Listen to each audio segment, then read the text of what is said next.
Well, on another diplomatic front, the Israeli ambassador to the UN, Danon, defends the Jewish state at the world body. Again, here's CBN's Gary Lane talking with the ambassador about the many threats Israel faces in Israel, the Middle East, and around the world. Relations between Israel and Russia have improved. There's a good relationship between Bibi Netanyahu, your prime minister, and also Vladimir Putin. So what has the difference been? How has that changed Israel and the Middle East, having a better relationship with Russia? For us, it's important to have a strong relationship with everybody. The U.S. is the strongest ally. It will always will be our strongest ally. I feel it every day at the UN, working with Ambassador Haley. But it's important for us to speak also with the Russians, mainly about Syria, because we know that the Iranians, they want to stay in Syria. They want to take over Syria. We think it will be a threat not only for Israel, but also for other countries in the region, and we should not allow the Iranians to take over Syria. Look what happened in Lebanon. Today, the Iranians control Lebanon. They have the Hezbollah forces next to our border. We don't want to have a similar reality in the border with Syria. This is the message that Prime Minister Netanyahu delivered to Mr. Putin. So a lot of suffering in 6.5 years in Syria. How do we bring about the end of that war? Is Russia the key? What's the key to end it? First, I agree with you. We look at the pictures, we see the devastation. We are trying to help people in Syria. And I took a delegation of ambassadors with me to Israel, and we met with Syrian refugees. And they were shocked to hear the refugees speaking about Jews in Israel supporting Muslims in Syria.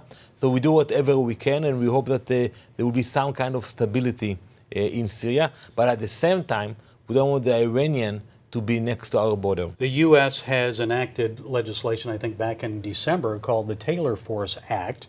And what that did is it ended the pay-to-slay U.S. taxpayer support of Palestinians. In turn, there were the Palestinian Authority giving money to terrorists and the families of terrorists. We ended that. What's the effort like getting other countries to follow suit? This is very important. We need to understand it. When you have the Palestinian Authority, which is a kind of a government, takes funds from the government and pay terrorists to kill innocent Israelis a monthly salary. It can be up to $3,000 a month for life. And they're taking international aid support and use that money to pay the families of terrorists. I think it was a very important legislation. In Israel, we have a similar legislation, and we saw Australia joining the US, and hopefully other countries will do the same. We encourage people to support humanitarian projects, but you should not support the culture of hate of the Palestinians. Are you optimistic about that, or? I am, but we have to listen to the Palestinians. They say it very clearly. Despite all the legislations, we will continue to pay salaries to terrorists. Nevertheless, what will be the outcome? So they will take funds from other projects, schools, infrastructure, and they will divert them into paying salaries for terrorists. This is a bad message for the next generation of Palestinians growing up today in Judea and Samaria. You know, when I met you in New York earlier this year, you seemed like you're an optimist. You seem very optimistic about the future and the prospects for peace in the Middle East and between Israel and the Palestinians. Now, with all this Gaza situation going on, you know, we saw the rushing of the border and crossing and infiltrating into Israel at the time of the Jerusalem embassy dedication, the U.S. embassy in Jerusalem.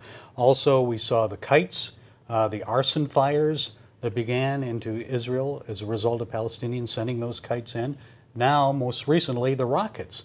So are you still optimistic? How do you feel about the prospects for peace? First, you have to be optimistic. You have to be a believer to survive in the United Nations. Yeah. And I'm optimistic because look what we achieved in short 70 years. We had wars, we had terror attacks. But despite all of those attacks and hatred, we built a miracle, a beautiful, thriving democracy in our region. So I think we will continue to do that. But at the same time, we have to make sure we have a strong army. We have to be grateful for our friends in the U.S. standing with Israel, supporting Israel. We need that support because Hamas is not going anywhere. Hezbollah, they will stay there. And Iran is still there. So we will have challenges in the future, but at the same time, we have the capability to face those challenges. The Israeli ambassador to the United Nations, a representative for Israel, Danon, Thank you so much Thank for you very being much. with us. Good to Thank see you you. again. God Thank bless you.